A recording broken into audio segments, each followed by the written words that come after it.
మొదటి స్టెప్ ఎన్టీఆర్దే. Hats off to NTR. ఆ వివరాలు ఏంటో తెలుసుకుందాం. యంగ్ టైగర్ ఎన్టీఆర్ బాక్సాఫీస్ను షేక్ చేసే తారక మంత్రం అది.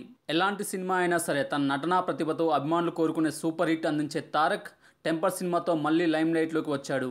టెంపర్, నాన్నకు ప్రేమతో, జనతా గ్యారేజ్ ఈ 3 సినిమాలతో మరోసారి తన సత్తా ఏంటో చూపించాడు ఎన్టీఆర్. టాలీవుడ్ స్టార్ హీరోల్లో ఎన్టీఆర్కు ఉన్న గట్స్ అందరికీ తెలిసిందే. ఇప్పటి తరం స్టార్ హీరోల్లో సోషియో ఫ్యాంటసీ సినిమాలు నటించాలంటే అది కేవలం తారక్ వల్లే సాధ్యం అన్నట్టుగా యమదొంగలో నటించి మెప్పించాడు తారక రాముడు. ఇక అదే కాదు, సినిమాకు తనలోని డిఫరెంట్ యాంగిల్ పరిచయం చేస్తూ పోటీదారులకు షివరింగ్ వచ్చేలా చేస్తున్నాడు జూనియర్. ఇక ఎన్టీఆర్ మరో కొత్త అడుగు వేశాడు. బుల్లితెర మీద తన ప్రస్థానం మొదలుపెట్టాడు. స్మాల్ స్క్రీన్, బిగ్ స్క్రీన్ రెండింటికి చాలా వ్యత్యాసం ఉంది. ఫేడ్ అవుట్ అయిన వారే స్మాల్ స్క్రీన్కు వస్తారని సెంటిమెంట్ చెరిపేస్తూ ఇప్పటికే senior stars king Nagarjuna, megastar Chiranjeevi MEK సిరీస్లతో బుల్లితెర ప్రేక్షకులను అలరించారు. ఇక ఇప్పుడు తారక్ వంతు వచ్చింది. తెలుగు బిగ్ బాస్ షోకి వ్యాఖ్యాతగా తారక్ కొత్త ట్రెండ్స్ సృష్టిస్తున్నాడు. ఇప్పటికే స్టార్ హీరోల్లో ఎన్టీఆర్ తీసుకున్న ఈ స్టెప్ సంచలనం కాబోతుంది. ఈ తరుణంలో ఖచ్చితంగా యంగ్ టైగర్కు హ్యాట్స్ ఆఫ్ చెప్పాల్సిందే.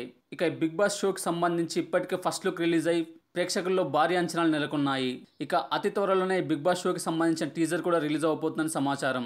ఖచ్చితంగా జూనియర్ ఎన్టీఆర్ బుల్లితెరను ఏల్తాడని నందమూరి ఫ్యాన్స్ గట్టిగా చెప్తున్నారు.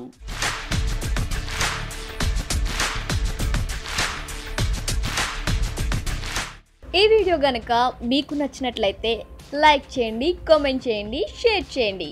బట్ సబ్స్క్రైబ్ చేయడం మాత్రం మర్చిపోకండి. Our YouTube channel plus TV. Thanks for watching.